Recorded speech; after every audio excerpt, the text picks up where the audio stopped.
for your nice presentation. I was just asking about the still there is a conflict between Russia and Georgia in some parts, in some areas, and only they have allowed the custom borders, not definitive borders for the, not a complete security has given to the Georgian, as they only mention the where the control of Georgia, the government working, while the rest part of the Georgia still under control of Russia. I don't really understand what. My mean is that still a conflict there between the Georgian and Russia in some parts, because still some parts of the Georgia under control of Russia. You mean about you mean Ossetia, South Yeah. Ossetia and Abkhazia are independent states, recognized as such from I think Venezuela or Nicaragua and the Russian Federation, but being considered from Georgia as being part of the Georgian territory. That was the point of contention. Yeah. And second thing that still they have allowed, the Russia's allowed only the customs borders, not a definitive borders to properly, and not a complete security to them. There is a complete security now. There is a complete security because of the system we put in place. That means risk management through electronic control, through data, and these corridors. So if you want the control, it's beginning at the beginning of the corridors. The corridors are beginning in the Russian territories, are finishing in the Georgian territory. So you have at the beginning, at the the corridor, and at the how do you say, exiting the corridors, you have control, statistical control, and you put a platform, electronic platform with data to allow risk management and control. So you have a secured system without any checkpoints in the ground. You have no checkpoints in the ground, nothing.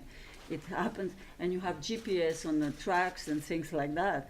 All is electronic controls. On the ground, you couldn't put any checkpoints because otherwise you had the conflict emerging at the same time between Georgia and Russia, because one wanted no control and the other wanted the most lot of control as possible. So you couldn't mention anything. So you had to. That's why I say it's a solution for North Ireland, because you have nothing on the ground, but you have a statistical data control at the entering and exiting the corridors. Thank you. If so, Thank you. just Thank you. another one more group, please. Sign up group. No more questions.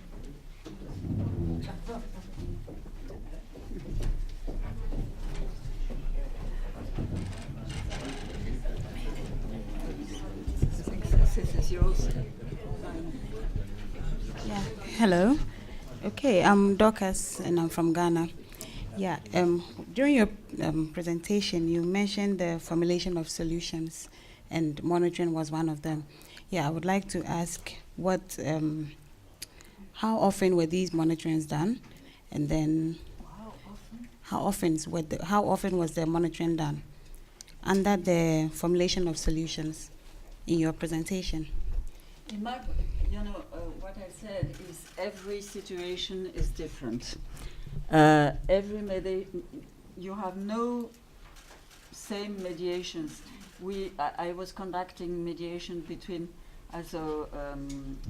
Israel and between the movement of Red Cross and Red Crescent between Israel and Palestine societies. I was conducting mediation between Armenia and Turkey, between Russian Federation and Georgia, and no situation is the same. So when I speak about monitoring, it was a problem in the Georgia and Russia mediation, it was a problem for this case.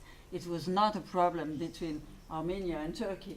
Between Armenia and Turkey, you had another problem. You had the recognition of the genocide, and the Turks didn't want to speak about that and to even mention the word.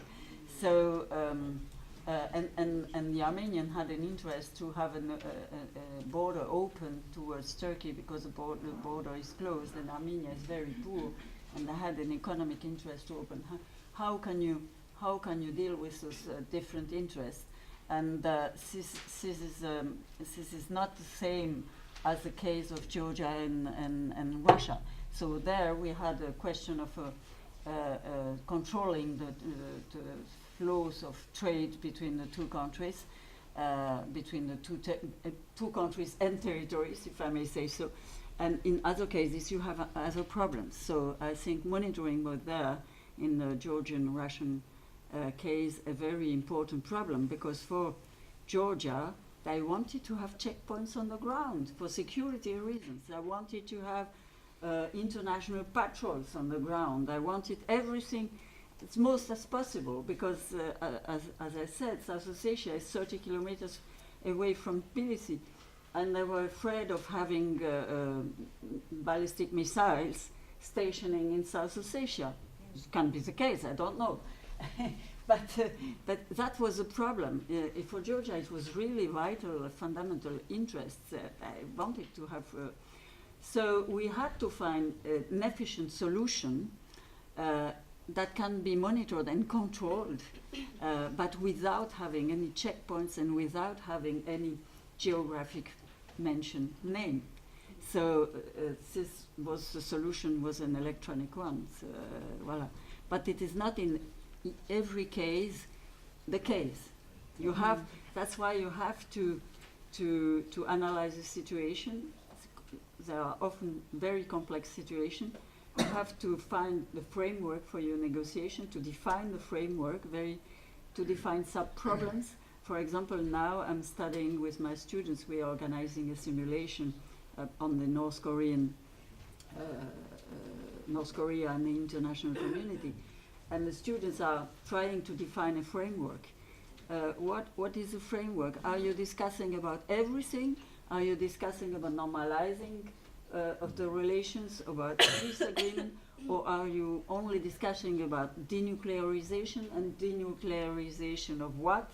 Of the Korean Peninsula, or of North Korea only?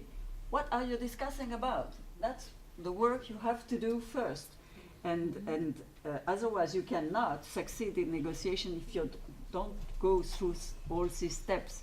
That's why we call it diplomatic engineering, a step-by-step approach, and to try to get on a rational ground at the end. Don't know if I answer your question. Yeah, it does. So between Georgia and Russia, which country was more cooperative? More comprehensive? Cooperative between these solutions that were developed? Oh, it was difficult all the time between the two, because I never agreed on anything.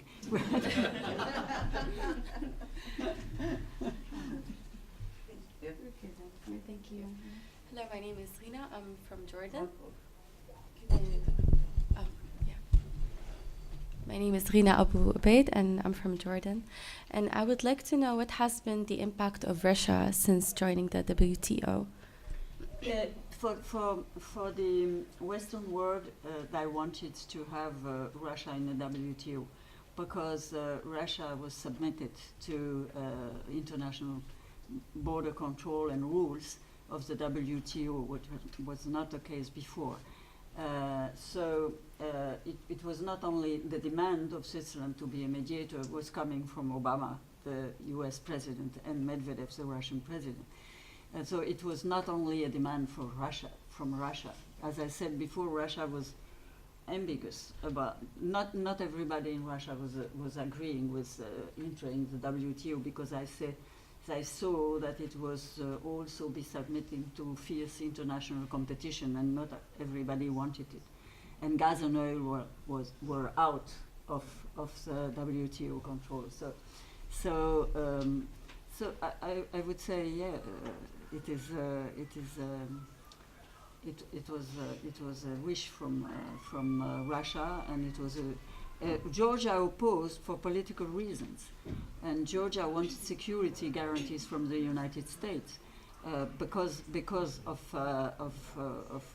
South Ossetia and Abkhazia being recognized as independent state.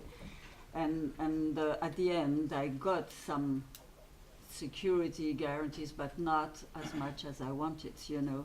Georgia was pushed in a war into, I may say so, Georgia was pushed in a war in 2008, pushed by the United States, who said to Georgian people, so go ahead, you are the lead of the Western world against naughty Russia. And afterwards Saakashvili went and everybody let him drop.